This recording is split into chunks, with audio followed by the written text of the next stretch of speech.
السلام علیکم ورحمۃ اللہ وبرکاتہ. لا حول ولا قوة الا باللہ. حسبنا اللہ ونعم الوکیل. یا حی یا قیوم برحمتک استغیث. لا الہ الا انت سبحانک انی کنت من الظالمین. ربنا آتنا من لدنک رحمہ وهيئ لنا من امرنا رشدا.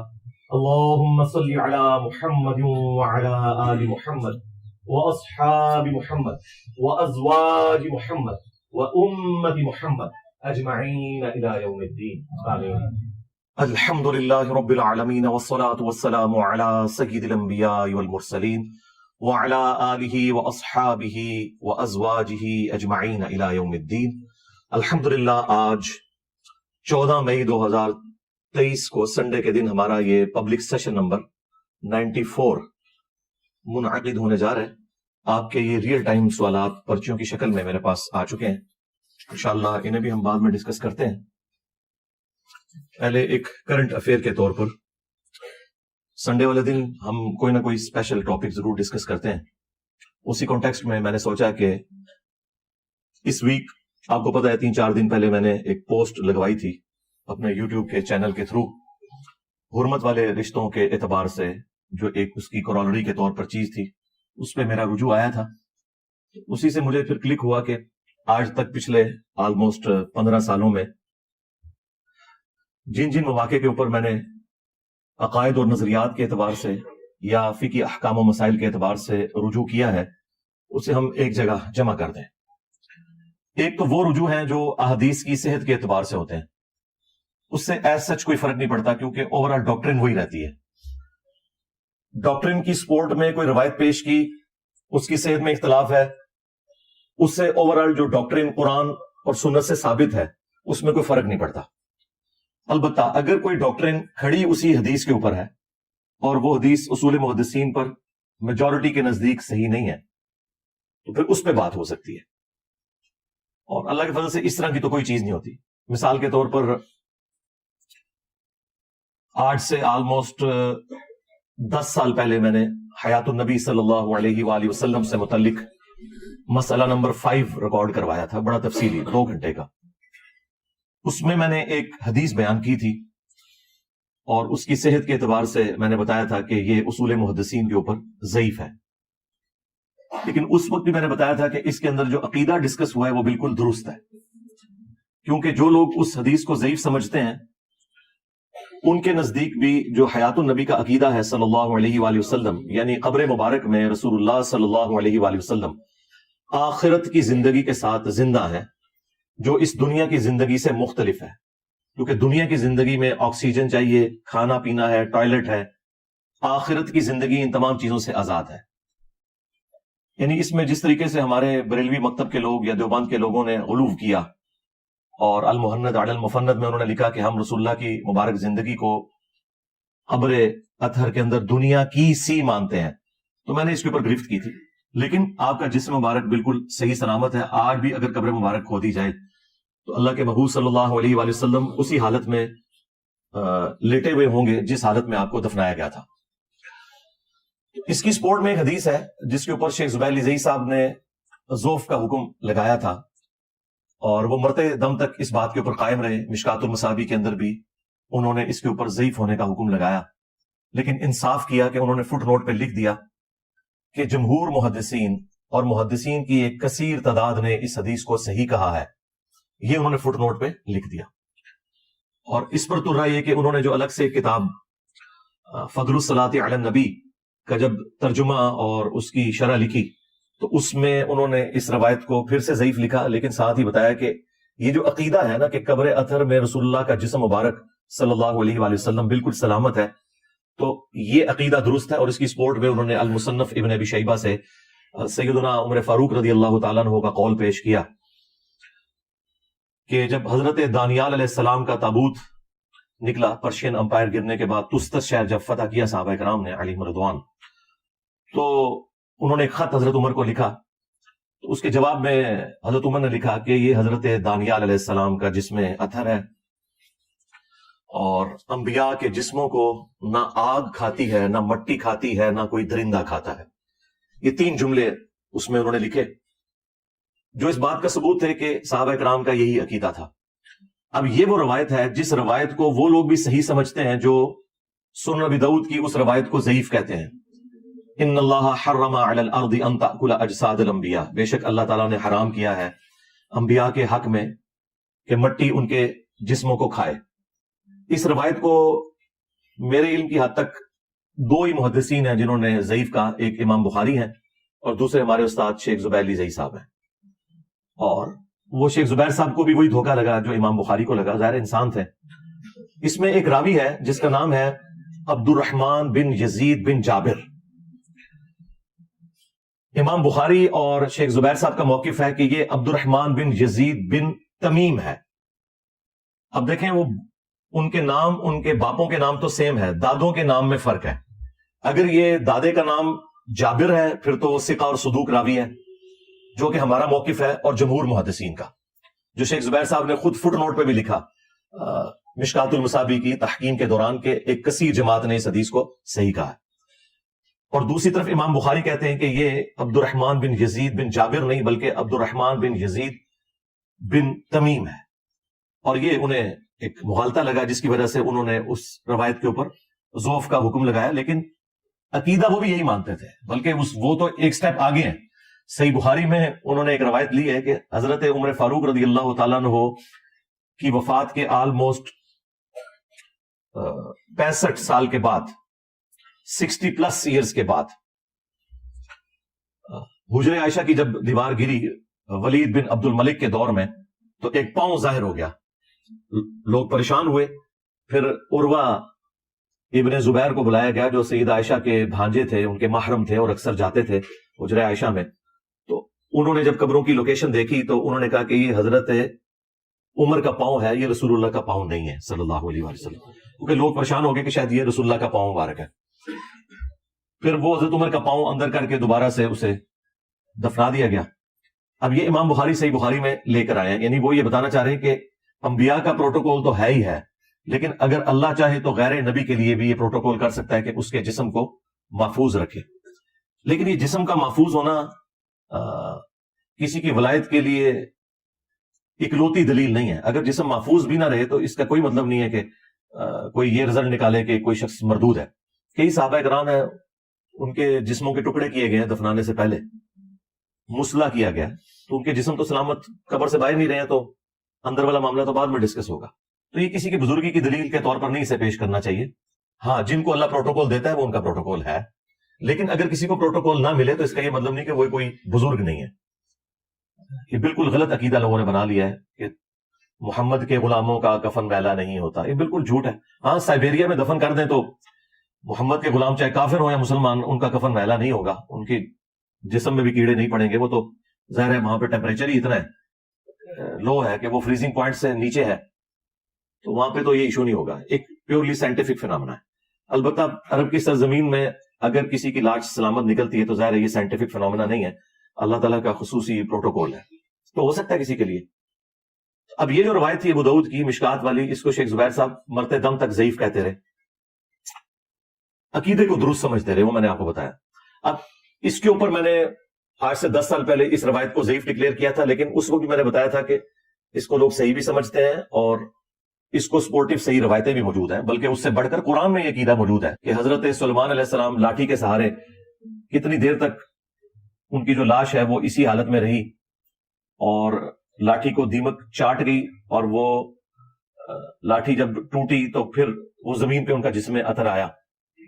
اور یہ کوئی بزرگ کا جسم ہوتا تو کہتے جی جیسے ہی تھلے جان لگے تھے تھلے فرشتے آ گئے، ایسی کہانیاں بڑھا لیندے نے۔ تو قرآن میں تو واضح ہے کہ وہ زمین پہ گر پڑے، تو پھر جنوں کو پتا چلا کہ وہ تو فوت ہو چکے ہیں۔ تو یہ قرآن میں جو آیت مبارکہ ہے یہ اس بات کی دلیل ہے کہ نبیوں کے جسم مرنے کے بعد بھی اللہ تعالیٰ سلامت رکھتا ہے، لہذا وہ لوگ جو احادیث کے منکر ہیں ان کے لیے بہت بڑی دلیل کے طور پر اور پھکی کے طور پر آپ پیش کر سکتے ہیں کہ اس عقیدے کی اصل قرآن کے اندر ہے، اور باقی تو کئی احادیث اس پر گواہ ہیں جو میں ڈسکس کر چکا ہوں۔ اب اس طرح کے جو رجوع ہوتے ہیں نا، میں اس زمانے میں اگر اس روایت کو ضعیف کہتا تھا اور آج میں سمجھتا ہوں کہ شیخ زبیر صاحب اور امام بخاری کا موقف غلط تھا، تو اوریجنل ڈاکٹرن اس وقت بھی میری وہی تھی، اوریجنل ڈاکٹرن آج بھی وہی ہے۔ اس طرح کے جو رجوع ہوتے ہیں نا، یہ ایز سچ ان کو ریکارڈنگ میں یعنی اسپیسیفکلی لانے کی ضرورت نہیں ہے، لیکن میں جستا جہاں جہاں وہ چیز آتی ہے وہ اسکیٹرڈ فارم میں ڈسکس ضرور کرتا ہوں. میں آج کی ریکارڈنگ کے حوالے سے بات کر رہا ہوں کہ اس میں اب میں اس طرح کی چیزیں اگر ڈسکس کروں تو شاید 2 گھنٹے لگ جائیں. میں آج صرف وہ چیزیں ڈسکس کروں گا جو عقائد اور نظریات کے طور پر یا فقہی احکام و مسائل کے طور پر میں نے وقتاً فوقتاً پچھلے آلموسٹ 15 سالوں کے اندر جو رجوع کیے ہیں، اور وہ ہمارے اسٹوڈنٹس کو معلوم ہے. وہ کوئی اتنے بڑے کوئی چیزیں نہیں ہے کہ جن کے اوپر کوئی ہنگامہ کھڑا کیا جائے، لیکن بہتر یہ ہے کہ میں اپنی زندگی کے اندر اسے ایک جگہ پہ جمع کر کے کوئی مستقبل میں آنے والے لوگوں کے لیے پرابلم کریٹ نہ ہو، اس حوالے سے ریکارڈنگ کروا دوں. اور میں نے اکثر عرض کیا کہ پرانے بزرگوں کی تعلیمات کے حوالے سے آپ کو مختلف اقوال ملتے ہیں. ایک ایک مسئلے میں امام ابو حنیفہ رحمۃ اللہ علیہ، امام شافعی رحمۃ اللہ علیہ کے اتنے اقوال ملتے ہیں. آدھے شاگرد کہتے ہیں نہیں ان کا آخری موقف یہ تھا، دوسرے کہتے ہیں نہیں یہ تھا، اور وہ جھگڑا آج تک چلتا آ رہا ہے. اللہ کے فضل سے میرے کیس میں ایسی کوئی چیز نہیں ہوگی، کیونکہ میں نے جو کچھ عوام کے سامنے رکھا ہے وہ ویڈیوز کی فارم میں ہے. ویڈیوز کی اپلوڈنگ ڈیٹ موجود ہوتی ہے، میں ہر ویڈیو سے پہلے اس کی ڈیٹ بتا دیتا ہوں کہ آج کون سا دن ہے. پلس وقت کے ساتھ ساتھ میرے جو حالات و واقعات مجھ پہ وارد ہو رہے ہیں، میں وقت کے ساتھ ساتھ بڑھاپے کی طرف شفٹ ہو رہا ہوں. ظاہر آج سے آپ 5 سال پہلے کی میری ویڈیو دیکھیں گے، اس میں آپ کو سفید بال کم نظر آئیں گے، اب زیادہ نظر آ رہے ہیں. تو تمام قرائن آپ کو بتا دیں گے کہ یہ ویڈیو پرانی ہے یا نہیں ہے. ہمارے کیس میں ایسا کوئی جھگڑا ہو گئی نہیں. اور سب سے بڑھ کر پرانے بزرگوں نے تو اپنی تعلیمات جو پیش کی، ان کے شاگردوں نے جو اس میں تب آزمائی کی، وہ اپنی جگہ. ہم نے تو ایسا کوئی کام کیا ہی نہیں کہ اپنے کوئی فتوے جاری کرے. ہم نے قرآن و سنت کی روشنی میں یہ ضرور بتایا کہ اس مسئلے میں فلاں امام کا موقف درست ہے، فلاں کا غلط ہے، لیکن اپنی ذاتی رائے کوئی بھی نہیں رکھی. میرا یہ دعویٰ ہے کہ میرا کوئی ایک نظریہ بھی ایسا نہیں ہے جو مجھ سے پہلے پلانٹ ارتھ پہ ایگزسٹ نہ کرتا ہو. میں نے جتنے عقائد اور نظریات اڈاپٹ کیے وہ کسی نہ کسی فارم کے اندر ایگزسٹ کرتے تھے. ہاں یہ ضرور تھا کہ کوئی ایک فرقہ اس کو لے کے چل رہا تھا، باقی فرقے انکار کرتے تھے، اور بعض معاملات ایسے تھے جو باقی فرقے لے کے چل رہے تھے، یہ فرقے انکار کرتے تھے. لیکن آپ کوئی پن پوائنٹ ایک ایسا عقیدہ اور نظریہ سامنے نہیں رکھ سکتے کہ جناب یہ آپ کا ایسا نظریہ ہے جو آپ سے پہلے کسی بھی مسلمان فرقے کا نہیں تھا. اور میں ان فرقوں کی بات نہیں کر رہا جو وقت کے ساتھ ختم ہو چکے، میں ان فرقوں کی بات کر رہا ہوں جو آج کی ڈیٹ میں 14 مئی 2023 تک زندہ ہیں اور ان کے فالوورز لاکھوں کروڑوں کی تعداد میں موجود ہیں. تو میرے ہر عقیدے کی دلیل اس حوالے سے موجود ہوگی کہ کوئی نہ کوئی فرقہ اسے اون کرتا ہوگا. لہٰذا یہ کہنا کہ میں نے کوئی نیا نظریہ لانچ کیا یہ بالکل غلط ہے. اگر نیا نظریہ لانچ کیا ہوتا تو وہ عقیدہ پہلے موجود نہ ہوتا. ہاں چونکہ آپ کا بلٹ اپ اپنے خاص فرقے میں ہوا، آپ نے وہ بات کبھی سنی نہیں ہے. یعنی قتل عمار والی حدیث اگر کسی وہابی نے، کسی بریلوی نے، دیوبندی نے نہیں سنی بھی تو اس میں میرا کیا قصور؟ وہ بخاری میں تو لکھی ہوئی تھی 2812. اسی طریقے سے اگر غدیر خون کی حدیث کسی سنی نے نہیں سنی، قرآن اور اہل بیت، تو اس کا قصور تھا، وہ مسلم شریف میں لکھی ہوئی تھی 6225 سے 6228 تک. اب ان کے بڑوں نے انہیں سلیکٹو اسٹڈی کے دوران وہ چیزیں چھڑوا دی اور نہیں بتائیں، اور اس کی متبادل روایتیں بتانا شروع کر دی جو دور کی کتابوں میں تھی، جو مین سٹریم کی کتابوں میں تھی وہ چھپا لی. تو اس میں تو آپ اپنے بزرگوں کو روئیں، مجھے رونے کی کیا ضرورت ہے؟ تو اس طرح کے جو ایشوز ہوتے ہیں اس میں میری کوشش ہوتی ہے کہ وہ تمام چیزیں میں کتابوں سے دکھاؤں، اس کے بعد آپ جانیں اور کتابیں جانیں. میری ذمہ داری ہے آپ کو آیت کا نمبر بتانا، حدیث کا نمبر بتانا، پھر اس سے بڑھ کر ہم اس حدیث کا امیج ڈسپلے بھی کروا دیتے ہیں. بس اب ایک کام رہ گیا کہ امام بخاری خود قبر سے نکل کے تو کہ 2812 تقتلہ الفئۃ الباغیہ یدعوہم الی اللہ ویدعونہ الی النار. افسوس اے مار، تجھے باغی جماعت قتل کرے گی، تو انہیں اللہ اور جنت کی طرف بلائے گا، وہ جماعت جہنم کی طرف بلائے گی. اب یہ امام بخاری خود آ کے ویڈیو میں کہہ دیں بس یہ رہ گیا ہے، اس سے پہلے سارے سٹیپ ہم نے طے کروا دیے. جب آپ کو حدیث کا نمبر بتا دیا، حدیث کا اوریجنل جو امیج تھا وہ ڈسپلے کروا دیا، عربی حدیث بھی اردو بھی، تو پیچھے کچھ رہ تو نہیں گیا. اور ظاہر ہے کہ یہ جو سٹیپ ہے وہ تو میں نہیں طے کروا سکتا، وہ تو قرآن کا واضح فتویٰ ہے کہ جو مر گیا وہ قیامت سے پہلے دنیا میں واپس نہیں آنے کا. تو یہ تو ہم نہیں کر سکتے. تو آخری درجے تک کر دیا. آپ اس حدیث کو فالو کریں، جو آپ کو اس حدیث سے فہم لگتا ہے کہ درست ہے وہ آپ لے لیں. آپ کو ایک ہی حدیث کے اوپر مختلف فہم نظر آ جائیں گے لوگوں کے. ایک 2 نمبری کر رہا ہوگا، ایک بالکل اس کو اسی طریقے سے مان رہا ہوگا. ظاہر ہے کہ جب ایاک نعبد و ایاک نستعین کے ہوتے ہوئے کروڑوں مسلمان بابوں کو پکار رہے ہیں، تو اس کے مقابلے کے اندر کسی حدیث کی کوئی غلط تعویل کوئی کر لے تو یہ بہت چھوٹی بات ہے.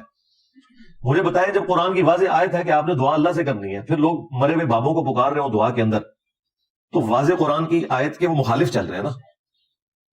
اب آپ کہیں نہیں جی دونوں طرف لوگ موجود ہیں، اور ہمارے لیے تو بدقسمتی ہے کہ زیادہ مسلمانوں کی تعداد تو ان لوگوں کی ہے جو قبروں سے مانگ رہے ہیں. مرے ہوئے کو پکار رہے ہیں. تو اب آپ کہیں گے ان کی تعداد زیادہ ہے لہٰذا ہم ایاک نعبد و ایاک نستعین میں سے یا علی مدد ثابت کر دیں, یا عبد القادر جیلانی مدد ثابت کر دیں, یا معین الدین چشتی پار لگا دے کشتی, یا بہاول حق بیڑا تک جڑا میں ڈوب دیتا, تو وہ ثابت کرنا شروع کر دیں. تو ایسا نہیں ہوگا. اس طریقے سے قتل مار والی حدیث سے چاہے پرانے کسی بزرگ نے کوئی اس حدیث کے ساتھ کھلواڑ کرنے کی 2 نمبری کی کوشش کی, خواہ آج کوئی کر رہا ہے, وہ آپ کو پتہ چل جائے گا. جب کروڑوں لوگ قرآن کی آیات کے ساتھ یہ کچھ کر سکتے ہیں تو حدیثیں تو ان کے سامنے شاہی کوئی نہیں. تو لہٰذا وہ آپ چھوڑ دیا کریں, آپ ٹیکسٹ کو فالو کریں جو اللہ کے نبی علیہ السلام نے فرمایا, اور جو اس کا صحیح فہم بیان کر رہا ہے قرآن و سنت کے مطابق وہ آپ لیں, اور جو بنو امیہ کی نوکری اور چاکری کر رہے ہیں اس کو چھوڑ دیں. وہ اپنے ریال حلال کر رہا ہے, اس نے کرنے ہیں, سیدھی سی بات ہے. اس کا تو ہمارے پاس کوئی علاج نہیں ہے. یہ غم جو بنو امیہ کے خدمت گزاروں کو میں نے لگا دیا, یہ میں نے آپ کو پہلے پریڈکٹ کیا ہے کہ اب قیامت تک یہ غم ان کی قبروں میں ان کے ساتھ جائے گا, اللہ یہ کہ یہ امام مہدی کے ہاتھ پر بیعت کر کے اور مان لیں کہ ہاں جی امام مہدی آپ کے ابا جان کے ساتھ دھوکہ کیا تھا بنو امیہ نے, اور آپ کے ابا جان کو شہید کیا تھا بنو امیہ نے. تو ظاہر ہے امام مہدی تو آپ کو پتا ہے وہ تو آل فاطمہ سے ہیں, وہ بنو امیہ کی چاکری تو نہیں کریں گے, یہ تو نیچرل چیز ہے. اور ابھی بھی جتنے دنیا میں سید موجود ہیں انہیں یہ عقیدہ بالکل کلیئر ہے کہ اہل بیت کے ساتھ کیا ظلم کیا ہے بنو امیہ نے. تو امام مہدی کو تو ویسے اللہ تعالیٰ کی تائید بھی حاصل ہوگی اس حوالے سے. اس لیے وہ وقت آنے سے پہلے توبہ کر لیں, مرنے سے پہلے اے مسلمان کر لے اس پہ غور. کتابوں کا خدا اور ہے, بابوں کا خدا اور. اگرچہ بابے بھی اسی خدا کو مانتے ہیں لیکن ان کوالٹیز کے ساتھ نہیں مان رہے جو قرآن و سنت میں آئے.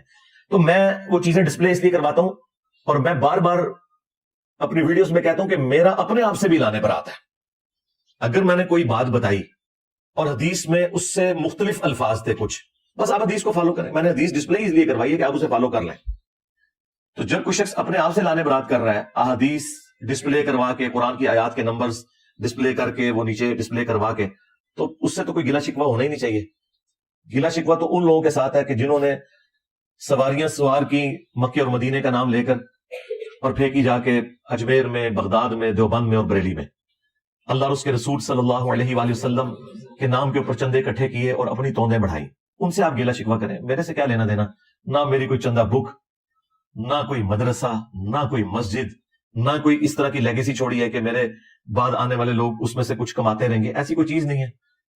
اور میں نے اس سسٹم کے بعد نہ تو کوئی پولیٹیکل جماعت بنائی کہ میں پرائم منسٹر بن جاؤں. میں نے اس سسٹم سے سوائے اپنی لائف کو ونریبل کرنے کے اور ایک مشکل زندگی کا انتخاب کرنے کے, میں نے دنیا میں اور کچھ بھی اس سے حاصل نہیں کیا.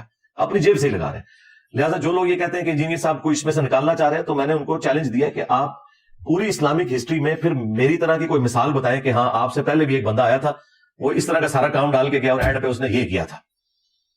ایک بندہ ان کو ملتا ہے مولانا مودودی, اور ان کے بارے میں بھی جو کچھ انہوں نے جھوٹ بولا, اللہ کے فضل سے لعنتیں پڑی ان کے بزرگوں کے اوپر. ایک ایک بات غلط ان کے بزرگوں کی ثابت ہوئی. کہتے تھے یہ مہدی ہونے کا دعویٰ کرے گا, یہ نبی ہونے کا دعویٰ کرے گا. آج مودودی صاحب کو فوت ہوئے آلموسٹ 44 سال گزر چکے ہیں, 4 دہائیاں گزر چکی ہیں. کسی ان کے بزرگ یا ان کے ماننے والوں نے جا کے قبر پہ ان سے معافی نہیں مانگی کہ تمہارے اوپر ہم جھوٹے الزام لگاتے رہے. ایسی لعنت پڑی ہے ایک اللہ کے ولی کے ساتھ دشمنی کرنے کے سبب. ان کے دلوں پہ مور لگ گئی ہے. توبہ کی توفیق تب ملتی ہے جب مور اللہ تعالیٰ اٹھا لے, تو وہ مور تو نہیں اٹھنی, وہ اللہ ہی اٹھا سکتا ہے. تو یہ جو لعنت انہوں نے کمائی وہ ان کی قبر تک ان کے ساتھ جانی ہے. میرے ساتھ بھی جو کچھ کر رہے ہیں مجھے تو اس سے کوئی فرق نہیں پڑنا. میں تو رسول اللہ کے قدموں میں پہنچ جاؤں گا انشاءاللہ صلی اللہ علیہ وآلہ وسلم. لیکن جو ان کے ساتھ اللہ نے میرے ذریعے کروانا تھا وہ تو کروا دیا. ہاں جی, فرقوں کی دکانیں بند, the damage has been done. ٹھیک ہے, لہٰذا اب آپ ان کی چیخیں انجوائے کریں. ہاں, ایک بڑی بوتل رکھ کے 1.5 لیٹر کی, یا بڑا میری طرح کوئی مگ رکھ لیں دودھ پتی کا, اور 7 چپسوں کا پیکٹ, یہ گھر کے بنے ہوئے چپس, اور ان کی چیخیں انجوائے کریں. بس دیکھیں یہ لوگ ہر اتوار کو بیٹھے ہوتے ہیں کہ میں شاید ان کے نام لے کے انہیں ڈسکس کروں گا. دیکھ لیں کتنے بڑے بڑے یہ ہنگامے کرتے ہیں. میں ان کو اس قابل بھی نہیں سمجھتا کہ ان کا نام لے کے ان کے کسی ایشو کو ڈسکس بھی کروں. یہ کتنی بڑی سزا ہے جو میں نے دنیا میں ان کو دے دی ہے. ہر اتوار بےچارے بیٹھے ہوتے ہیں, ہمارے ایجنسیوں کے لوگ بھی بےچارے یہاں ریکارڈنگ کرنے آئے ہوتے ہیں کہ شاید انجینئر صاحب کچھ بولیں گے. انجینئر صاحب کیوں بولیں, انجینئر صاحب تو ان کے بڑوں کو کچھ نہیں سمجھتے ہیں, یہ تو شاہی کوئی نہیں. ٹھیک ہے نا. تو اللہ کے فضل سے ہمارے ایک نعرے نے ان کے اگلے پچھلے سارے دفنا دیے ہیں کہ میرے نبی صاحب ہے ہی کوئی نہیں, تیرے بابے تھے شاہی کوئی نہیں. ٹھیک ہے, صلو علی محمد وعلی محمد, اللہم صلی علی محمد وعلی آل محمد واصحاب محمد وازواج محمد اجمعین الی یوم الدین. تو میں عرض کر رہا تھا کہ ہم جب آیات اور احادیث ڈسپلے کروا دیتے ہیں تو ہم خود ہی اعلان برات کر دیتے ہیں کہ آپ نے ٹیکسٹ کو فالو کرنا ہے. اس کے بعد کوئی ہم سے گلا شکوہ بالکل نہ کرے. اس سے زیادہ اور اچھا کیا طریقہ ہو سکتا ہے کہ آپ عوام کو سیدھا قرآن و سنت کے ساتھ جوڑیں, جو قرآن میں ہمیں حکم بھی ہے سورۃ النساء کی آیت نمبر 59 ہے. اعوذ باللہ من الشیطان الرجیم بسم اللہ الرحمن الرحیم. یا ایھا الذین آمنوا اطیعوا اللہ واطیعوا الرسول. اے ایمان والو اطاعت کرو اللہ کی اور اطاعت کرو اس کے رسول کی عز وجل وصلی اللہ علیہ وآلہ وسلم. وَأُولِي الْأَمْرِ مِنْكُمْ, اور اپنے حکمران کی بھی, اپنے بڑے کی بھی, لیکن اس کے ساتھ اطاعت کا لفظ نہیں آیا تاکہ اسے کوئی ایبسولوٹ نہ مان لے, ریلیٹیو ہی مانا جائے. لیکن ساتھ ہی پھر آیا فَإِن تَنَازَعْتُمْ فِي شَيْءٍ فَرُدُّوهُ إِلَى اللَّهِ وَالرَّسُولِ. اگر تمہارا حکمران سے بھی جھگڑا ہو جائے, اپنے بڑے کے ساتھ بھی ہو جائے جھگڑا, تو معاملے کو تم نے پلٹانا ہے اللہ اور اس کے رسول کی طرف, یعنی رسول اللہ کی وفات کے بعد قرآن و سنت کی طرف. ظاہر ہے جب تک رسول اللہ دنیا میں موجود تھے تو ظاہر ہے اللہ اور اس کے رسول کی طرف مراد یہ ہے کہ رسول اللہ سے پوچھا جائے جا کے. نبی اسلام کی وفات کے بعد آج کی ڈیٹ میں یا صحابہ کرام کے دور میں قرآن و سنت کی طرف آپ نے معاملے کو پلٹانا ہے. ان کنتم تؤمنون باللہ والیوم الآخر, اگر تم اللہ پر اور آخرت کے دن کی جواب دہی پر ایمان رکھتے ہو تو تمہارا ایٹیچیوڈ یہی ہوگا کہ تم ہر معاملے میں اللہ اور اس کے رسول کو دیکھو گے. یعنی بزرگ بابوں کو نہیں دیکھنا, بلکہ کہا گیا بزرگ بابوں سے اختلاف کرنا ہے. ہاں تنازع ہو جائے نا جب اور بزرگ بابوں سے, تو قرآن و سنت کی طرف بات کو پلٹانا ہے. ذالک خیر و احسن تأویلا, اسی میں تمہارے لیے خیریت ہے اور اسی کا انجام آخرت میں بہتر ہونے والا ہے. کس چیز کا؟ کہ جو لوگ اپنے معاملات کو قرآن و سنت سے حل کرتے ہیں اور اندھے بن کے کسی کے پیچھے نہیں چلتے. یہ تقلید کے خلاف بہت بڑی دلیل ہے یہ آیت مبارکہ. اس کے اوپر میں نے تفصیل کے ساتھ مختلف ویڈیوز ریکارڈ کروائی ہیں. مسئلہ 197 میرا دیکھ لیں.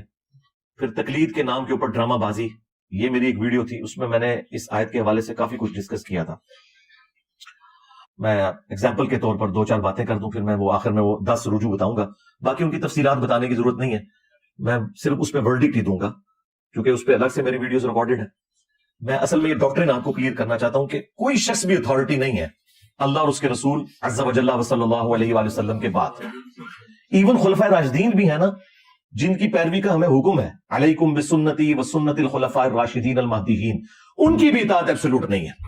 ان سے بھی مسئلے مس ہینڈل ہوئے ہیں اور صحابہ کرام نے ان سے رجوع کروایا ہے. تو سرکار اگر خلفائے راشدین کا یہ حال ہے تو باقی اصحاب کے شاہی کوئی نہیں, یعنی جن کے پیچھے اللہ کے رسول کھڑے ہوئے ہیں اور فرما رہے ہیں کہ میرے بعد تم بہت اختلاف دیکھو گے, دین میں نئی نئی بدعتوں سے بچنا اور میری سنت اور میرے ہدایت یافتہ خلفائے راشدین کی سنت کو داڑوں سے مضبوطی سے پکڑ لینا.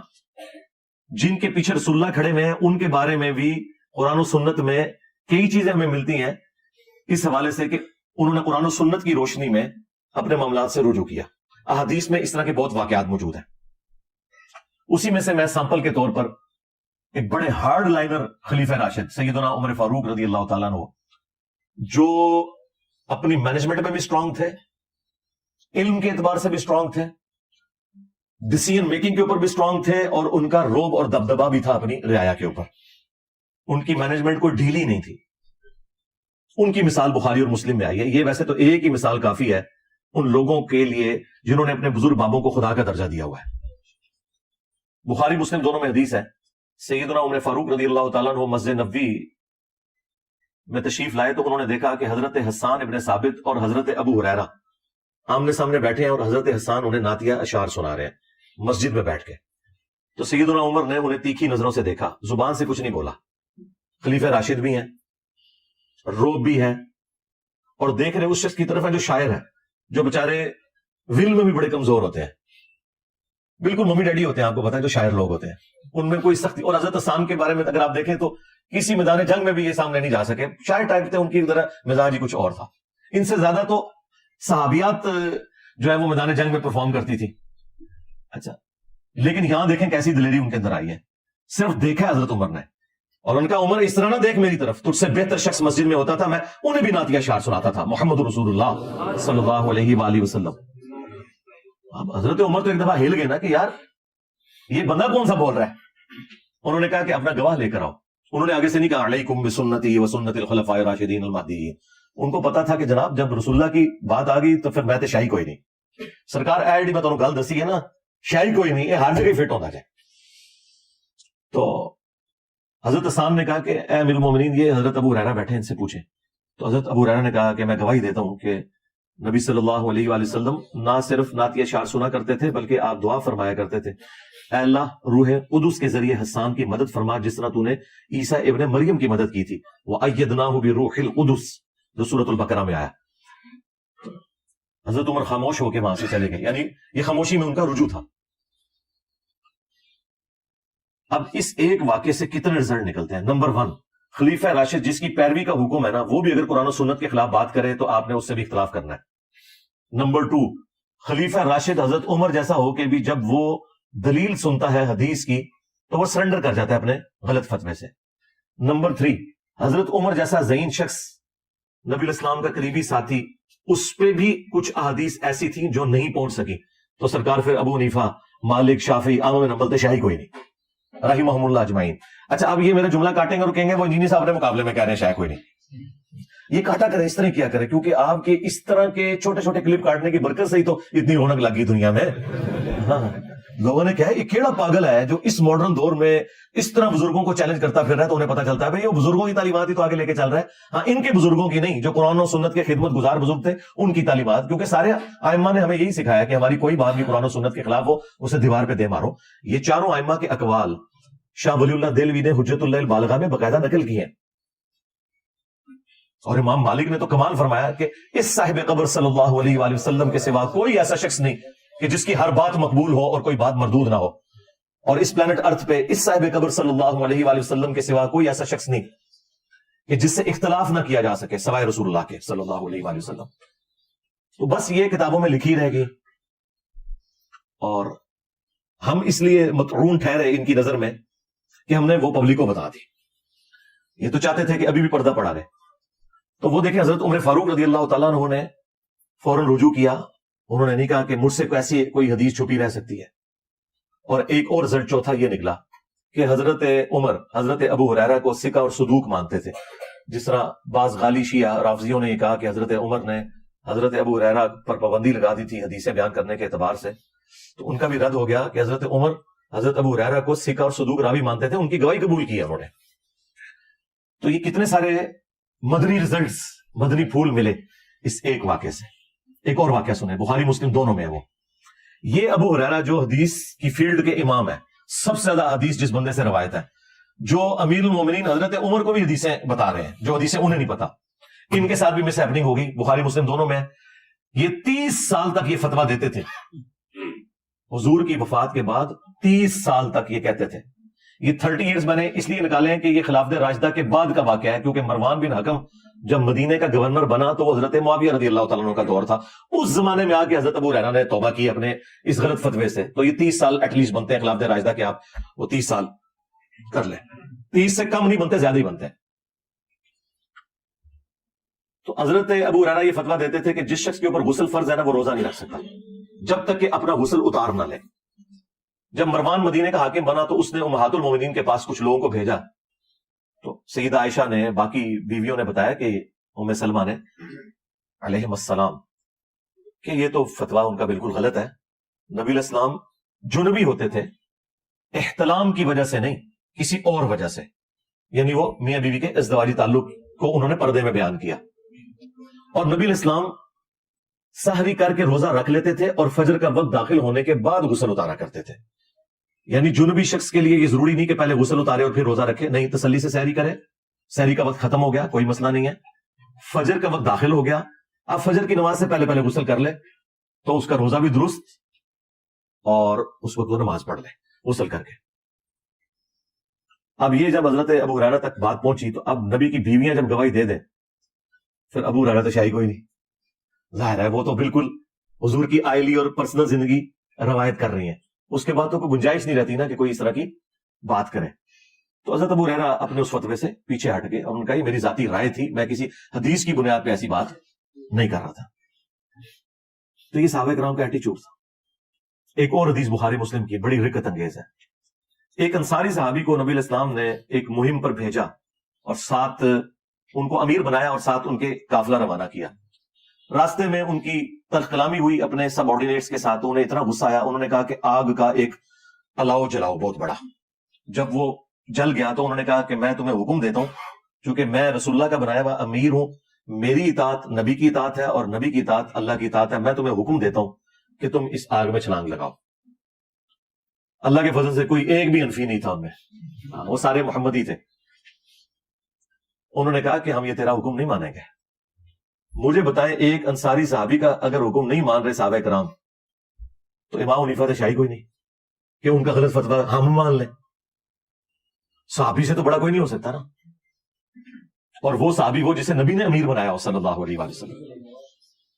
اور پھر صحابہ نے ایک بڑا زبردست جملہ بولا وہاں پہ کہ ہم نے آگ سے بچنے ہی کے لیے تو رسول اللہ کا دامن کرم تھاما تھا, تو ہمیں اسی آگ میں پھینک رہا ہے.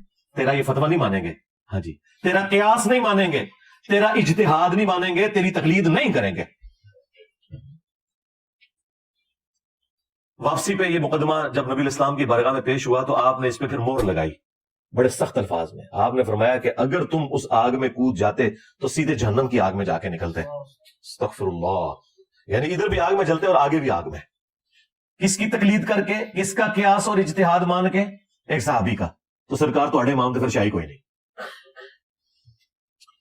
پھر آپ علیہ السلام نے فرمایا کہ مخلوق کی اطاعت صرف معروف میں ہے, منکر میں نہیں. اللہ کی نافرمانی میں کسی مخلوق کی اطاعت جائز نہیں ہے. یعنی آپ نے دیکھنا ہے کہ اللہ نے کیا فرمایا, اس کے رسول نے کیا فرمایا عز و جل صلی اللہ علیہ وآلہ وسلم. یہ تو میں صرف آپ کو وہ واقعات بتا رہا ہوں جو بخاری مسلم میں رپورٹ ہوئے ہیں. صحابہ ورسز صحابہ. اب کسی کو وہاں آ سکتا ہے کہ نیچے سے کوئی مثال دیں تو سرکار کو سن لو, پھر بڑی تگڑی مثال جائے. صحیح مسلم 4776. عبداللہ بن عمر بن عاص خانہ کعبہ کی دیوار کے ساتھ ٹیگ لگائے بیٹھے ہیں اور اطاعت امیر کے اوپر حدیث سنا رہے ہیں کہ اپنے امیر کی, اپنے حکمران کی اطاعت کرنی ہے. اتنے میں ایک تابعی آتا ہے عبد الرحمن بن عبد رب کعبہ. جب وہ حدیث سنتا ہے تو وہ کہتا ہے کہ کیا یہ حدیث آپ نے رسول اللہ سے خود سنی ہے کہ ہر حال میں اپنے امیر کی اطاعت کرنی ہے؟ تو انہوں نے کہا ہاں, میرے کانوں نے سنی, میری آنکھوں نے رسول اللہ کو دیکھا, میرے دل نے حضور کی بات یاد کی کہ اطاعت امیر کرنی ہے. تو انہوں نے کہا اگر یہی بات ہے تو آپ کے چچا کا لڑکا معاویہ ابن ابی سفیان رضی اللہ تعالی عنہما, ہم تو احترام سے ہی نام لیں گے, وہ تو ہمیں حکم دیتے ہیں کہ ہم لوگوں کو ناحق قتل کریں اور لوگوں کا مال حرام طریقے سے ہڑپ کریں. سرکار یہ کوئی تاریخی روایت نہیں ہے, یہ صحیح مسلم 4776 نمبر حدیث ہے. اب یہ اتنی سخت بات تھی اور اب عبداللہ ابن عمر بن عاص تھوڑی دیر کے لیے خاموش ہو گئے کہ اب میں اس کو کیا جواب دوں, یہ بیچارہ انجینئر کی ویڈیو سے متاثر ہے انورٹڈ کاماز میں. تو انہوں نے سر اٹھایا اور وہی بات کی جو انجینئر صاحب آپ سے کر رہے ہیں اتنی دیر سے. انہوں نے کہا کہ معاویہ کی اطاعت کرو صرف ان کاموں میں جس میں اللہ کے حکم کے مطابق تمہیں چلائے, اور جس میں وہ اللہ کی حکم عدولی کرے تم اس کی نافرمانی کرو. اچھا, اس میں ایک بڑی مزے کی بات ہے, اس تابعی نے اس صحابی سے بحث کرتے ہوئے نا قرآن کی آیت کوٹ کی, سورہ النساء آیت نمبر 29, کہ آپ کے چچا زاد معاویہ جو ہمارے حکمران ہیں وہ تو ہمیں حرام خوری اور قتل ناحق کا حکم دے رہے ہیں, جبکہ اللہ ہمیں قرآن میں کہہ رہا ہے کہ ایک دوسرے کا مال حرام طریقے سے مت ہڑپ کرو اور ایک دوسرے کو مت قتل کرو. اب ہم اللہ کی بات مانیں یا اپنے حکمران کی؟ یعنی اس سے یہ ثابت ہوا کہ ایک غیر صحابی بھی صحابی سے اختلاف کر سکتا ہے قرآن و سنت کی روشنی میں. تو سرکار پھر باقی تو شاہی کوئی نہیں. اور پھر حضرت عبداللہ بن عمر بن عاص نے جواباً اس کو یہ نہیں کہا کہ تو تابعی ہو کے صحابی سے اختلاف کر رہا ہے, مشاجرات صحابہ مت ڈسکس کرو. ٹھیک ہے, کوئی ایسی بات نہیں. اس زمانے میں یہ کہانیاں نہیں ہوتی تھی, اس وقت علمی گفتگو ہوتی تھی. اور اس سے بڑھ کر انہوں نے اس کی تائید کی کہ اگرچہ میں تمہیں اطاعت امیر کی بات کر رہا ہوں, لیکن اس کا مطلب یہ نہیں کہ امیر حرام خوری کروائے, امیر ناحق قتل کروائے اور تب بھی تو نے امیر کے پیچھے چلنا ہے. یہ چیز انڈرسٹوڈ ہے کہ آپ نے بات ماننی ہے قرآن و سنت کے دائرے کے اندر, اور اگر کوئی قرآن و سنت کے خلاف چلاتا ہے آپ نے اس کی بات نہیں ماننی. سمپل. اچھا, یہ ساری کی ساری باتیں میں اپنے لیے بھی بیان کر رہا ہوں. اگر میں کوئی بات قرآن و سنت کے مطابق کروں آپ لے لیں, اور اگر میں قرآن و سنت کے مطابق کوئی بات نہ کروں تو آپ چھوڑ دیں. لیکن اس کی بنیاد کے اوپر آدھے میرے کلپ کاٹ کے مجھے گستاخ رسول ڈکلیئر کرنا, گستاخ صحابہ کہنا, گستاخ اہل بیت کہنا, گستاخ اولیاء کہنا, بجائے علمی اختلاف کرنے کے, اور خود یہ فرقے ایک دوسرے کو کافر کہتے ہیں. اس کے باوجود آپ دیکھ رہے ہیں کہ آپ نے اپنی زندگی میں وہ اتحاد امت دیکھا ہے کہ جو شاید آنے والی نسلوں میں بھی ممکن نہ ہوتا, کہ اہل حدیث جو ہیں وہ بریلویوں کو سپورٹ کر رہے ہیں میرے خلاف. اور کیا چاہیے آپ کو؟ حالانکہ وہ یہ مانتے ہیں کہ انجینئر صاحب کی توحید جو ہے وہ بریلویوں سے کیا ہے، اہل حدیث سے بھی بہتر ہے. اور پہلے وہ کہتے تھے کہ توحید اصل چیز ہے، لیکن اب انہوں نے کہا نہیں، مامو اصل چیز ہے. ہاں اللہ دے بندے وہ پوری امت کا بیڑا غرق بھی مامو کا دفاع کرتے ہو، تسی بھی اپنا پورا فرقہ ڈبولے آ جائے مامو پیچھے، پھر بھی تسی جسٹیفائی نہیں کر سکتے ان کی غلط ایکٹیویٹیز کو. تو اس طریقے سے بریلوی اہل حدیث کو سپورٹ کریں گے جنہیں وہ سورہ سور کہتے ہیں، جن کو اعلیٰ حضرت نے مرتد اور کافر اور واجب القتل ڈکلیئر کیا ہوا ہے، دیوبند کو اور اہل حدیث کو اور قادیانیوں کے ساتھ انہیں شمار کیا ہوا ہے احکام شریعت کے اندر.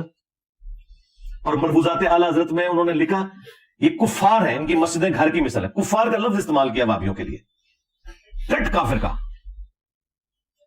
اور آج اکٹھے ہوئے میں تو بہت اچھی بات ہے، اتحاد امت کیا. میں یہ کہتا ہوں الحمدللہ ان کے علماء نے میرے خلاف اتحاد امت کر لیا، اتحاد علماء، اتحاد امت نہیں. اور ان کی عوام نے میرے حق میں ان کے خلاف اتحاد امت کر لیا. تو دیکھیں اب دو ہی پارٹیاں رہ گئی ہیں، ایک اللہ رسول کی ماننے والی، ایک فرقوں کی ماننے والی، کہ جو فرقوں کی نوکری اور ان کے چندے بچا رہی ہے. تو اللہ کا شکر ہے کہ جو ایک ہماری ریکوائرمنٹ تھی کہ ہم ان کے اصلی چہرے آپ کے سامنے رکھتے ہیں، وہ ہم نے رکھ دی ہیں اللہ کے فضل سے. اب آخر میں مختصراً وہ 10 رجوع بیان کر دیتا ہوں. تلک عشرۃ کاملہ، یہ پورے 10 ہوئے جو سورۃ البقرہ میں آیا، تاکہ یہ قیامت تک کے لیے ویڈیو میں ریکارڈنگ کے طور پر بھی آ جائیں اور آپ کو الگ سے اسکیٹرڈ فارم میں ڈھونڈنے نہ پڑے. رجوع نمبر 1 جو سب سے پہلے میں نے کیا وہ داڑھی کے مسئلے میں تھا. میں نے مسئلہ 33 ریکارڈ کروایا تھا آج سے آلموسٹ 10 سال پہلے. اس میں نے یہ موقف اڈاپٹ کیا تھا کہ اگر کوئی شخص مٹھی سے لمبی داڑھی رکھے تو یہ افضل ہے، اور مٹھی داڑھی سنت ہے. صحابہ کرام کی بھی، نبی علیہ السلام کی تو نیچرلی مٹھی تھی، لیکن جس کی نیچرل بڑھ جائے تو وہ اگر لمبی رکھتا ہے تو وہ بہتر ہے. پھر اللہ تعالیٰ نے شرح صدر کیا اور میں نے اس کے اوپر اپنا رجوع ریکارڈ کروایا کہ نہیں، جو شخص یہ سمجھتا ہے کہ نبی علیہ السلام کی داڑھی مٹھی سے بڑی نہیں، نہر سے، اس وجہ سے وہ اپنی داڑھی مٹھی کے بعد کاٹتا ہے، جس طرح کہ صحابہ کرام کاٹتے تھے، عبداللہ ابن عمر، عبداللہ ابن عباس اور حضرت ابو ہریرہ رضی اللہ عنہ اجمعین. تو اس شخص کے لیے مٹھی کے بعد داڑھی کاٹنا افضل ہے. اور جو شخص یہ سمجھتا ہے کہ چونکہ نبی علیہ السلام کی ہے ہی نیچرل مٹھی تھی، میری نیچرل جتنی بھی ہوگی میں اتنی ہی رکھوں گا اور کاٹوں گا نہیں، تو وہ اس کے لیے تو افضل ہو سکتی ہے، اوور آل اسے افضل نہیں کہہ سکتے. جس طرح میں نے داڑھی کبھی نہیں کاٹی، ضرورت ہی نہیں پڑی، مٹھی سے زیادہ کئی بال ہیں میرے، میری نیچرل اتنی ہے. تو یہ میرا پہلا رجوع تھا جو میں نے داڑھی کے مسئلے میں اعلانیہ کیا الحمدللہ.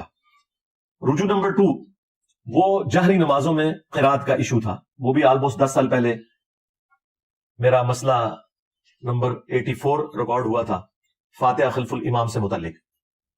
اس وقت بھی میں نے راستہ چھوڑا تھا. میں نے کہا تھا کہ جو لوگ یہ سمجھتے ہیں نا کہ جب امام بلند آواز سے قرات کر رہا ہے اور پیچھے مقتدی کا سن لینا کافی ہے، ہم ان کی نماز کو بھی غلط نہیں کہتے، لیکن ہم امام کے پیچھے جہری نمازوں میں بھی قرات کریں گے، خواہ وہ وقفے نہ دیتا ہو تب بھی. اس سے پھر میں نے رجوع کیا کہ نہیں، جب وہ وقفے دے گا، جس طرح میں تو دیتا ہوں الحمدللہ، میں تو تینوں جہری نمازوں میں پچھلے آلموسٹ 7-8 سال سے امامت کروا رہا ہوں، میرے پیچھے سارے پڑھتے ہیں. ہم تو قیام اللیل میں بھی وقفہ دیتے ہیں سورہ فاتحہ کا. لیکن اگر کوئی جہری نمازوں میں وقفہ امام نہیں دے رہا تو آپ کا سن لینا کافی ہے. تو یہ میں نے اس پہ رجوع ریکارڈ کروایا اور اس پہ میرے کئی ایک ویڈیوز گواہ ہیں، مجھے آج بتانے کی ضرورت نہیں ہے. رجوع نمبر 3 میں نے کیا تھا رکوع میں رکعت ملنے کے حوالے سے، کہ رکوع میں جو رکعت ملنے کا ایشو ہے اس میں تفرد ہے صرف امام بخاری رحمۃ اللہ علیہ کا اور چند اہل حدیث کا. ادروائز اہل سنت کے چاروں ائمہ، امام ابو حنیفہ، امام شافعی، احمد بن حنبل، امام مالک اور اہل تشیع بھی، یہ سب کے سب قائل ہیں کہ رکوع میں رکعت مل جاتی ہے. اور اس کیس میں وہ قیام کے اندر جو قرات ہے وہ ایکسیپشن ہے، اللہ تعالیٰ نے معافی دی ہوئی ہے، لیکن اس کی روٹین نہ بنائی جائے. اس کے حوالے سے میں نے دلائل ذکر کیے ہیں، وہ آپ میری ویڈیو دیکھ لیں. نیو امام کے پیچھے فاتحہ کا مسئلہ، اس میں نے قرات کا ایشو بھی ڈسکس کیا اور رکوع میں رکعت ملنے کا، اور یہ صحابہ کرام کے فتووں کی بنیاد پہ ہے. عبداللہ ابن مسعود رضی اللہ تعالیٰ عنہ کے ساتھ ایک بندہ نماز پڑھ رہا تھا تو وہ رکوع میں ملا اور اس نے سلام پھیرنے کے بعد اپنی ایک رکعت مکمل کی، تو ابن مسعود نے اسے پکڑ کے بٹھا دیا کہ تیری نماز مکمل ہو چکی ہے، رکوع میں رکعت مل جاتی ہے. یہ سنن کبریٰ البیہقی میں المصنف ابن ابی شیبہ میں موجود ہے. یعنی کوئی ذاتی فتوے نہیں ہے کسی بڑے عالم کے یا محدث کے یا فقیہ کے، یہ صحابہ کرام کا فتویٰ ہے. تو میں نے اس پہ رجوع کیا کہ رکوع میں رکعت مل جاتی ہے. مجھے تو اللہ کا شکر ہے اس تکلیف سے گزرنا ہی نہیں پڑتا. میں تو 5 نمازوں میں امامت کرتا ہوں، اور اس سے پہلے بھی میری کوشش ہوتی ہے کہ میں جماعت قائم ہونے سے پہلے ہی مسجد میں ہوں، لہٰذا مجھے اس تکلیف سے گزرنا نہیں پڑتا۔ رجوع نمبر 4 میں نے کیا تھا وہ باپا جانی کے حوالے سے۔ میرے ایک دوست نے مجھے کہا جی میرے پاس ایک ویڈیو آئی ہے جس میں انہوں نے کہا کہ اگر آپ کی چپل الٹی ہو جائے، یعنی اس کا تلوا آسمان کی طرف ہو جائے، تو آپ نے وہ چپل سیدھی نہیں کرنی۔ تو میں بھی جناب پھر بغیر ٹکٹ کے ان کے اوپر چڑھ دوڑا، ویڈیو ریکارڈ کروا دی۔ وہ جب ویڈیو 4-4.5 لاکھ پہ پہنچ گئی، اور مجھے کچھ لوگوں نے بتایا کہ جناب انہوں نے تو ویڈیو میں بالکل الٹ بات کی ہوئی ہے، جو آپ کہہ رہے ہیں وہی بات انہوں نے کی ہوئی ہے۔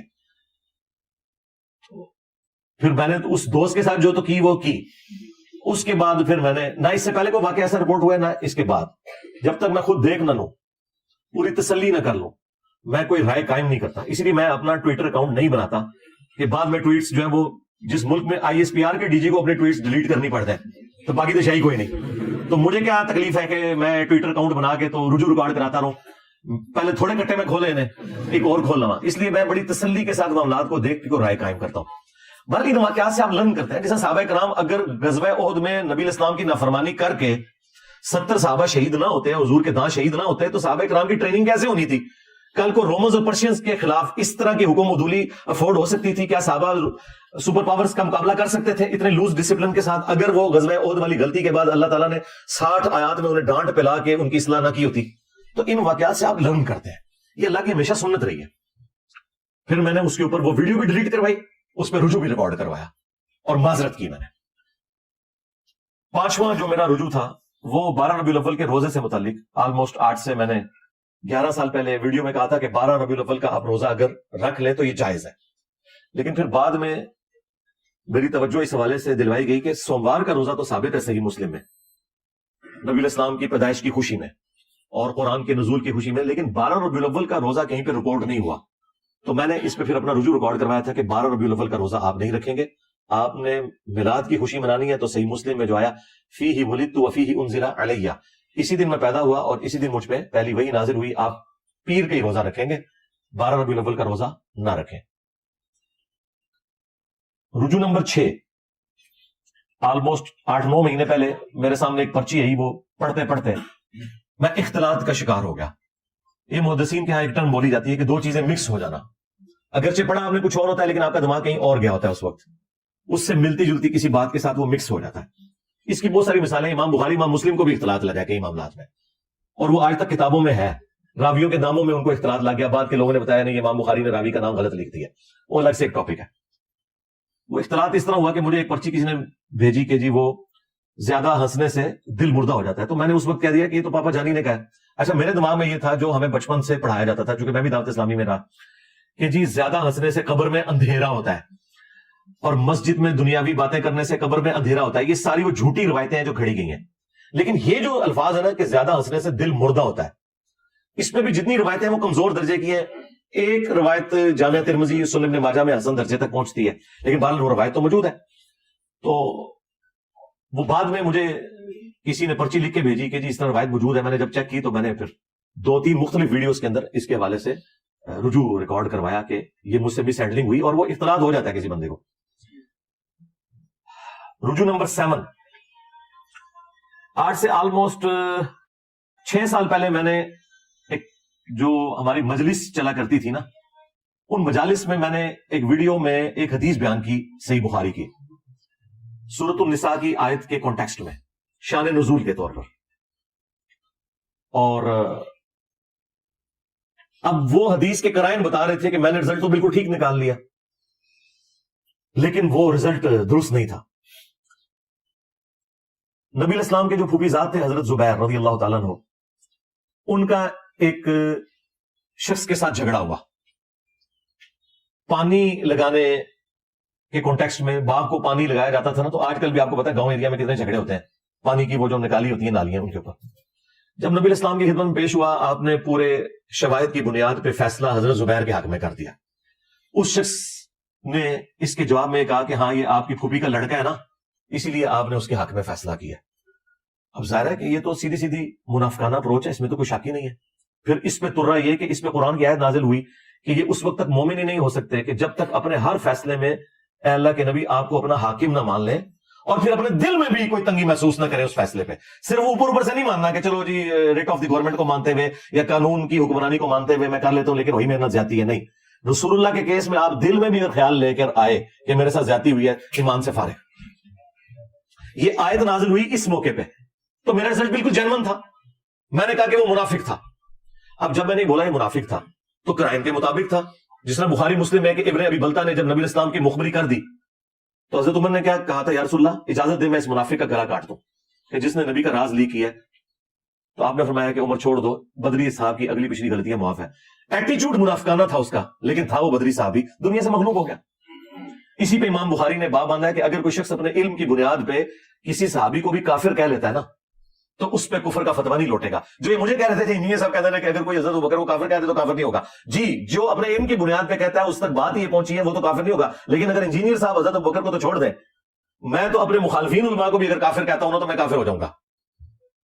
میرا معاملہ الگ ہے. اور یہ بات امام بخاری نے لکھی ہوئی صحیح بخاری میں چیپٹر کی ہیڈنگ میں اس حدیث کو, ابن ابی بلتہ والی حدیث کو. لیکن بیچاروں نے نہ قرآن پڑھا نہ حدیث پڑھی, ان کو کیا پتا تھا کہ یہ سارا کچھ ہمارے اوپر امتحان آنا ہے کہ تمام علمی بحثیں جو کتابوں میں تھیں وہ عوام میں آ جائیں گی. تو میں نے تو اپنی جگہ بالکل جینون بات کی. تو ایک ہفتے کے بعد ایک اسٹوڈنٹ ہمارے آئے, انہوں نے وہ پبلک سیشن جو تھا مجلس ریکارڈ ہونے سے پہلے مجھے کہا کہ جی علی بھائی آپ نے جو بیان کیا وہ تو منافق نہیں تھا. میں نے کہا نہیں, وہ منافق تھا, وہ قرآن میں آیات نازل ہوئی ہیں کہ تم مومن نہیں ہو سکتے, تو قرآن نے اسی کو منافق کہا ہے نا. بالکل قرآن تو یہی بتا رہے ہیں نا, اس موقع پہ نازل ہوئی ہے. اس نے کہا نہیں جی, اس کا ایک طریق بخاری میں دوسری جگہ ہے, اس میں الفاظ ہیں ایک انصاری صحابی. میں نے کہا اچھا. اس نے کہا یہ حدیث کا نمبر ہے. میں نے کھول کے دیکھا. اب بھی میں تعویل کر سکتا تھا کہ صحابی وہ قانوناً تھا, وہ تو عبداللہ ابن ابی کو بھی حضور نے صحابی کہا ہے, لیکن میں نے کہا نہیں یار یہ بہت دور کی بات ہو جائے گی. جب یہ لکھا ہے نا انصاری صحابی تو پھر ہم ابن ابی بلتہ والا حکم ہی لگائیں گے. جس طرح حضرت عمر نے اس کو بدری صحابی کو منافق کہہ دیا تھا, اگر بدری صحابی کو حضرت عمر منافق کہہ دیں, اتنے بڑے صحابی, تو میں تو شاہی کوئی نہیں, اور میں جس انصاری کو کہہ رہا ہوں وہ ابن ابی بلتہ کے مقابلے میں شاہی کوئی نہیں. تو میں نے اپنا رجوع ریکارڈ کروا دیا. اس طرح اینالوجی کا فرق بعض اوقات لگ جاتا ہے. تو یہ میرا وہ رجوع تھا, رجوع نمبر 7. اسی کی آپ ایکسٹینشن کر لیں, یہ جو پچھلے ہفتے ہماری ایک پوسٹ بھی اپلوڈ ہوئی تھی, رجوع نمبر 8 کہہ لیں اسے, وہ حرمت والے رشتوں سے متعلق. کیونکہ اس کے ساتھ ہی آپ اس کو جوڑیں گے تو آپ کو پھر اینالوجی بنانے میں آسانی ہو جائے گی کہ یہ اینالوجی صحابہ کرام سے بھی مس ہینڈلنگ ہو جاتی تھی. وہ حرمت والے جو رشتے رپورٹ ہوئے ہیں نا سورۃ النساء کی آیت نمبر 23 کے اندر, ان کے کانٹیکسٹ میں نے بیان کیا تھا. مجھے پرچی آئی تو میں نے وہ پرچی پڑھی, اس میں تھا کہ کیا بھتیجی اور بھانجی کی جو آگے سے اولاد ہے اس کے ساتھ رشتہ ہو سکتا ہے. تو میں نے کہا تھا کہ ہاں ہو سکتا ہے, اس لیے کہ اس کا باپ الگ ہے. اور میں نے قیاس کیا کہ خالہ اور پھوپھی کے ساتھ رشتہ نہیں ہو سکتا, لیکن خالہ اور پھوپھی کی اولاد کے ساتھ آپ کا رشتہ ہو جاتا ہے, اس لیے کہ اس کا باپ الگ ہے. تو میں نے اینالوجی اسی طریقے سے بنائی جس طرح کہ حضرت عمر نے اینالوجی بنا لی تھی ابن ابی بلتہ کو منافق کہنے کی, یا مجھ سے مس ہینڈلنگ ہو گئی تھی ایک انصاری صحابی کو منافق کہنے کی, کیونکہ اس نے رسول اللہ کے فیصلے کو چیلنج کیا تھا اور کتنا گستاخانہ جملہ بولا کہ یہ آپ کے پھوپھی کا لڑکا ہے اس لیے آپ نے اس کے حق میں فیصلہ کیا ہے. مجھے بتائیے اس سے زیادہ توہین ہو سکتی ہے؟ تو میں نے اپنی جگہ وہ اینالوجی بنائی. پھر کیا ہوا کہ اسی ویک کے اندر, حالانکہ اتوار تو آ جانی تھی, میں نے اتوار کو بولنا تھا, لیکن مجھے منڈے یا ٹیوزڈے کو کاشف بھائی ہمارے فیصلہ آباد میں مولانا اسحاق صاحب کے اسٹوڈنٹ ہیں اور ڈیسنٹ آدمی ہیں, انہوں نے مجھے کال کی کوئی دن 11 بجے, مجھے کہنے لگے کہ اس طرح آپ نے ایک مسئلہ بیان کیا ہے تو آپ نا اس کے اوپر تحقیق کریں. کیونکہ میں نے مختلف علماء سے پوچھا تو سارے علماء یہ کہہ رہے ہیں کہ جی بھتیجی اور بھانجی کی اولاد بھی اپنی بیٹی کی اولاد میں داخل ہے. میں نے کہا کوئی دلیل دی ہے؟ انہوں نے کہتے ہیں دلیل تو نہیں دی ہے لیکن یہ انڈرسٹوڈ ہے. میں نے کہا مجھے تو لگتا ہے کہ یہ بات درست نہیں ہے, کیونکہ خالہ اور پھوپھی بھی تو محرم رشتے ہیں اور ان کی اولاد آگے سے آپ کے لیے نامحرم ہے اور آپ ان سے شادی کر سکتے ہیں. تو ان کا یار میں نے تو اس طرف سوچا نہیں, واقعی ادھر تو یہ اینالوجی بنتی ہے تو ادھر یہ کیوں بنتی ہے. تو میں نے کہا اس پہ کوئی دلیل, کوئی قرآن کی آیت یا حدیث ہے تو مجھے بتائیں, میں انشاءاللہ نا اس پہ رجوع ریکارڈ کروا دوں گا. کہتے ہیں پھر مجھے ٹائم دیں. پھر انہوں نے مختلف علماء سے رابطہ کیا اور انہیں میں سے ایک عالم دین تھے دیوبند مکتب کے, مولانا اسحاق صاحب کے وہ بڑے چاہنے والے اور ان کے اسٹوڈنٹس میں سے, ان کی آڈیو ریکارڈنگ انہوں نے مجھے واٹس ایپ کی اکیڈمی کے نمبر پہ, میں تو آپ کو پتا واٹس ایپ یوز ہی نہیں کرتا, اور مجھے انہوں نے ٹیکسٹ کیا کہ وہ آپ واٹس ایپ سن لیں. تو اس دوران پیرلل میں نے مختلف علماء کے ساتھ رابطہ کیا. کسی عالم نے بھی مجھے کوئی آیت حدیث پیش نہیں کی, کیونکہ اس طرف کسی کا پہلے دھیان اس طرح گیا نہیں ہوا تھا. ساروں نے کہا جی ہمیں ٹائم دیں. میں نے کہا ٹائم لیں. پھر میں نے مکتبۃ الشاملہ میں خود سرچ کیا, میں نے تفسیر ابن کثیر کھولی اور بڑی تفسیریں کھولی, کسی میں یہ ٹاپک ڈسکس ہی نہیں ہوا تھا. میں نے کہا یار یہ اتنی حیران کن بات ہے, اس کو ڈسکس تو کریں ہاں یا نہ. میں دور دراز کی تفسیر میں نا مجھے یہ ملا, بعض لوگوں نے آگے لکھ دیا کہ بھتیجی اور بھانجی کی جو اولاد ہے نا وہ بھی بھتیجی اور بھانجی کے حکم میں ہی داخل ہوگی, اور ساتھ لکھا ہوا اس پر اجماع ہے. یعنی قرآن و سنت کی دلیل نہیں ہے, یہ نسل در نسل مسلمانوں نے اجماع سے اس آیت کی تفسیر یہی سمجھی ہے. اب اس کے بعد ظاہر ہے کہ میں پھر مزید تحقیق میں پڑھا, پھر میں نے کچھ شیعہ علماء سے رابطہ کیا, پاکستان کے بھی, عراق کے, ایران کے, وہ بھی سارے کھول کے بیٹھ گئے. انہوں نے کہا ہمارے ہاں بھی کوئی حدیث تو اس حوالے سے نہیں ملتی, یہ اجماع ہی چل رہا ہے اس کے اوپر. پھر مجھے کنفرم ہو گیا کہ اگر سنی اور شیعہ دونوں کے ہاں اجماع چل رہا ہے تو آپ کو پتا ہے کہ اہل سنت کا تو منہج یہ ہے کہ قرآن, سنت, اجماع اور پھر اجتہاد اور قیاس. ویسے حنفی تو پہلے نمبر پہ قیاس اور اجتہاد مانتے ہیں, قرآن و سنت تو ان کے آگے شائی کوئی نہیں, لیکن ہم تو پتہ ہے سنی منہج پہ ہیں, سنی فرقے میں نہیں ہے. تو پھر میں نے پوری تسلی کرنے کے بعد آپ نے دیکھا اس پوسٹ پہ لکھا, اور میں نے پوری اس کی دلیل لکھی کہ جس طرح خالہ اور پھوپھی اگرچہ محرم رشتے ہیں لیکن ان کی اولاد آپ کے لیے حلال ہے, یہ انالوجی آپ کی بھتیجی اور بھانجی پہ نہیں لگے گی. اگرچہ بھتیجی اور بھانجی محرم رشتے ہیں لیکن ان کی اولاد آپ کی اپنی سگی اولاد کی طرح کاؤنٹ ہوگی, حالانکہ وہ سگی اولاد نہیں ہے, وہ آپ کے بھائی کی اولاد ہے. تو لیکن چونکہ اس پہ اجماع تھا تو میں نے لکھا اس پہ سنی شیعہ کا اجماع ہے, اور جب اجماع ہو کسی بات کے اوپر پھر قیاس اور اجتہاد پیچھے رہ جاتا ہے. تو میں نے اتوار کا انتظار بھی نہیں کیا, ایک پوسٹ بنائی اور دیکھیں پوسٹ میں کیا لکھا ہوا تھا, رجوع, توبہ اور کلیریفیکیشن. ان کی تو موت ہے یہ توبہ کا لفظ لکھ دیں, انہوں نے تو چشتی رسول اللہ, اشری رسول اللہ سے توبہ نہیں کی ہوئی ہے اتنے بڑے بڑے بلنڈرز کے ساتھ. تو میں نے اس میں توبہ کا لفظ بھی لکھا, اور پھر بعض لوگوں نے نیچے کامنٹس کیے کہ اس پہ ویڈیو بنائے. میں نے کہا انشاءاللہ ویڈیو میں کلیریفیکیشن دے دوں گا. اور دیکھیں اس شر میں سے کتنا بڑا خیر نکلا کہ میں نے وہ سارے کے سارے رجوع جو 15 سالوں میں تھے وہ ایک جگہ جمع آج کر رہا ہوں. اس کی برکت سے یہ فائدہ ہوتا ہے نا, یہ 8 مکمل ہو گئے جی رجوع, اور اب رجوع نمبر 9. اور وہ رجوع نمبر 9 حال ہی میں تازہ میں نے کیا ہے کہ مزارات پہ آپ جا سکتے ہیں. میں شروع دن سے مخالف تھا کہ قبروں پہ جانا ہے, جو مسلم حدیث ہے قبروں پہ جاؤ تاکہ آخرت کی یاد آئے, یہ دنیا سے بے رغبتی دلاتی ہے. اور میں نے کہا تھا یہ مزار جو ہے نا یہ رسول اللہ کی نافرمانی میں بنائے گئے ہیں. نبی الاسلام کی حدیث ہے مسلم ہے کہ میں تمہیں منع کرتا ہوں قبروں کو پکا کرنے سے, ان پہ عمارت بنانے سے, ان پہ بیٹھنے سے. مجاور بن کے بیٹھنا بھی حرام ہے, ڈائریکٹ بیٹھنا بھی حرام ہے. لیکن آپ کو پتا ہے کہ اسی سال میں نے اس پہ رجوع کیا ہے. ویسے ہے ہی رجوع خطرناک ہے, خطرناک سے بھی اگلا ورژن. میں نے کہا تھا آپ مزار پہ بھی جا سکتے ہیں لیکن ایک شرط کے ساتھ کہ آپ نے مزار پہ کھڑے ہو کے دونوں ہاتھ بلند کرنے ہیں اور بلند آواز سے کہنا ہے کہ اے اللہ یہاں جو بابا دفن ہے اس کے اگلے پچھلے گناہ جو یہ اپنی زندگی میں چھپ چھپ کے کرتا رہا گناہ, یا لوگوں کے سامنے کرتا رہا, چھوٹے گناہ اس کے بڑے گناہ معاف کر دے. اور آمین بھی اونچی آواز سے کہنا ہے, اور پھر کہنا ہے اے اللہ اس بزرگ کی قبر میں کیڑے نہ پڑے, اے اللہ اس پہ سام مسلط نہ ہو, اے اللہ اس بزرگ کو قبر میں عذاب نہ دیا جائے. ویسے اہلی دعاؤں تو پہلے ہی تسی بھی بزرگوں کو پہنچ جاؤ گے.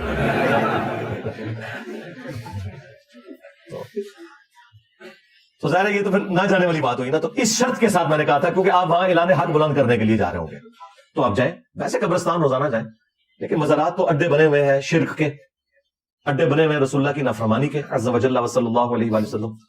تو وہاں جانے کی کوئی گنجائش نہیں. اگر جانے تو تبلیغ کے لیے آپ جا سکتے ہیں, جس طرح نبی الاسلام بھی مشرکین عرب کے خیموں میں توحید کی دعوت دیتے تھے حج کے موقع کے اوپر, تو وہ آپ جا سکتے ہیں. تو یہ میرا رجوع نمبر 9 تھا.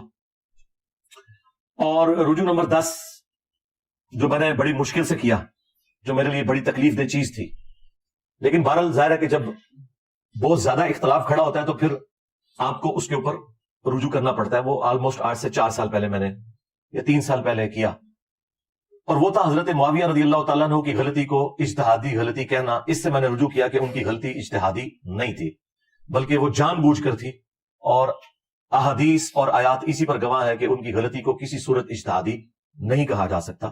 زیادہ سے زیادہ ان کی غلطی اجتہادی قتل عمار سے پہلے کنسیڈر ہو سکتی ہے. قتل عمار کے بعد جب ان کے اپنے ساتھیوں میں سے بھی کئی لوگوں نے توبہ کر لی اور انہیں آ کے سمجھایا, اس کے باوجود وہ اپنی غلطی پر اڑے رہے, اب اسے اجتہادی نہیں کہا جا سکتا. اور اس پہ میرا تفرد نہیں ہے.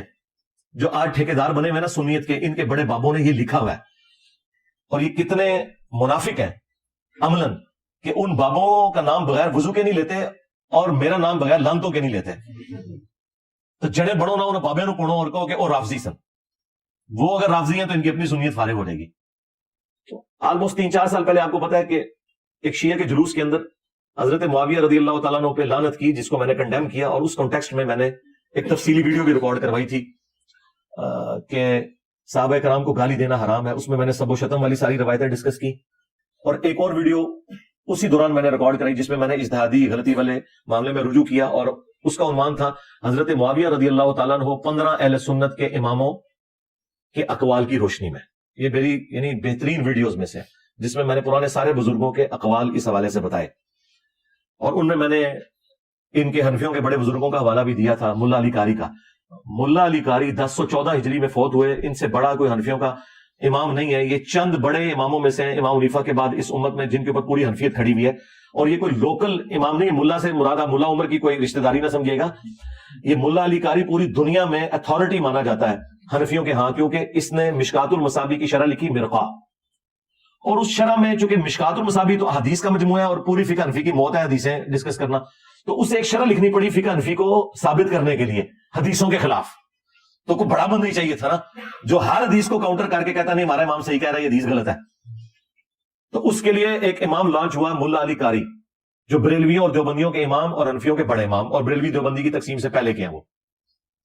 ملا علی قاری نے مرقہ لکھی، اور اس میں جب حدیث آئی نا 5878 قتل عمار والی حدیث، تو اس میں انہوں نے کچھ جملے لکھے، اور اب یہ اردو ترجمے کے ساتھ تو اب انہوں نے شائع کیے دیوبندیوں نے، میں تو بہت پہلے اپنے پمفلٹ کربلا بارے میں سے ڈال چکا تھا، انہوں نے جو جو جملے لکھے ہیں نا، میری ویڈیوز تو اس کے سامنے شائع کوئی نہیں۔ انہوں نے پہلا جملہ لکھا اس میں کہ حضرت معاویہ پر واجب تھا کہ وہ خلیفہ وقت علی ابن ابی طالب کی بیعت کر لیتے، یعنی انہوں نے واجبیت کا ترک کیا، جو مسلم میں آتا ہے جو بغیر امام کے بیعت کے مرا وہ جاہلیت کی موت مرا، وہ ساری حدیثوں کے حوالے سے انہوں نے کہا کہ ان پہ واجب تھا کہ اپنے امام کو پہچانتے۔ نمبر 2، دنیا کی منفعت کے لیے خلافت کے حصول کے لیے اپنی خواہش کو ترک کر دیتے، یعنی انہوں نے کہا کہ یہ جو حضرت علی کے خلاف وہ لڑے وہ کوئی قصاص عثمان کا چکر نہیں تھا، بلکہ وہ خود خلیفہ بننا چاہتے تھے۔ دیکھ لو، یعنی ایک بندہ اندر تک بڑھ گیا ہے، وہ دل دیکھ اور فتویٰ لگا رہا ہے۔ اچھا، نمبر 3، وہ باطن میں باغی تھے لیکن ظاہراً خون عثمان کو انہوں نے اپنی ڈھال بنایا ہوا تھا لوگوں کو دکھانے کے لیے، اے بھی نام لکھا ہے، جیسے یہاں پہ پولیٹیشنز کرتے ہیں نا، سامنے کوئی اور ریزن رکھتے ہیں اور پیچھے کچھ اور ہوتا ہے، تو انہوں نے کہا کہ اندر سے وہ باغی تھے، وہ حضرت علی کو خلیفہ نہیں ماننا چاہتے تھے، پبلک کی آنکھوں میں دھول جھونکنے کے لیے انہوں نے حضرت عثمان کی شہادت اور قصاص کو اپنی ڈھال بنایا ہوا تھا لوگوں کو دکھانے کے لیے۔ آپ ذرا یہ جملوں کے اوپر غور کریں۔ نمبر 4، انہوں نے کہا کہ قتل عمار والی حدیث تقتلہ الفئۃ الباغیہ 2812 ہاں 2812 یہ میری بوتل ہوتے لکھا ہے۔ اچھا، قتل عمار والی حدیث حضرت معاویہ کی چھپی ہوئی بغاوت کو ظاہر کر دیتی ہے، یہ چوتھا فکرہ۔ اور 5واں انہوں نے لکھا کہ حضرت معاویہ کے عمل نے قرآن اور سنت دونوں کو پیٹ کے پیچھے ڈال دیا، یعنی بجائے انہوں نے قرآن و سنت پہ عمل کرنے کے انہوں نے اپنے اس نفس کی پیروی کرتے ہوئے یہ سب کچھ کیا۔ مجھے بتائیں اس کے بعد کوئی جملہ رہ گیا کہ کوئی بولتے؟ پھر پتہ کیا انہوں نے اینڈ پہ کہا، لیکن ہمیں چاہیے کہ ہم اپنی زبانیں بند رکھیں۔ ہاں یہی تو ہم کہہ رہے ہیں کہ ہم اس سے ہلکی باتیں کر کے اور ڈائریکٹ حدیثیں بیان کر کے اپنی زبانیں بند کیے ہوئے ہیں، اور ملا علی قاری یہ سارے فتوے بیان کر کے بھی کہہ رہے ہیں زبان ہمیں بند رکھنی چاہیے۔ یعنی ملا علی قاری المتوفی 1014 ہجری، یقین کریں میں تو اس کے بعد انہیں دل سے کہتا ہوں رحمہ اللہ، ہاں انہوں نے بتا دیا کہ یہ سارا اختلاف کرنا کوئی رافضیت نہیں ہے۔ اور دوسرا فتویٰ ملا علی قاری سے بھی بڑے امام جو ان سے بھی پہلے گزرے 855 ہجری میں فوت ہوئے، انہوں نے عمدۃ القاری صحیح بخاری کی شرح لکھی، بدر الدین عینی۔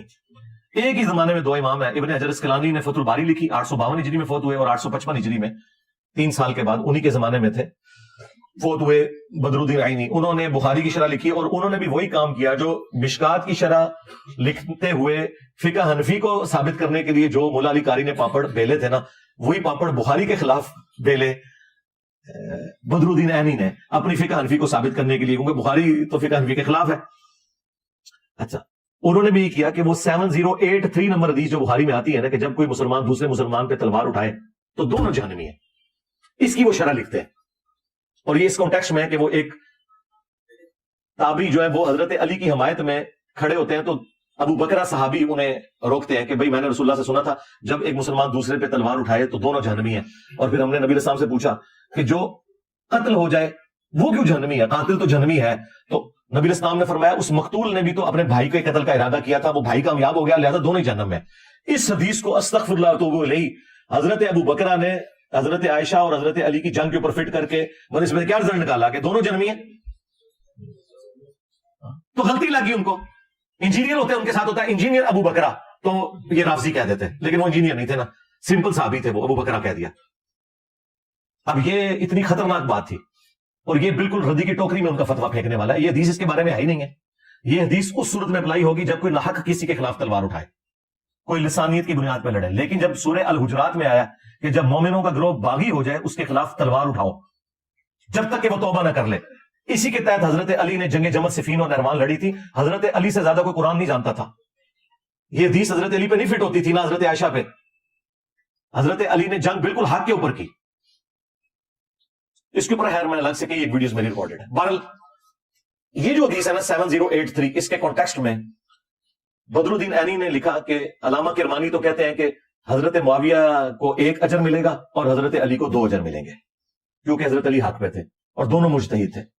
تو بدر الدین عینی پتہ کیا لکھتے ہیں, وہ کہتے ہیں میں کہتا ہوں کہ حضرت معاویہ کو 1 اجر کیسے ملے گا جبکہ ان تک قتل عمار والی حدیث پہنچ چکی تھی. سرکار 2812 سارے دے گھاٹے فٹ ہوئی جے.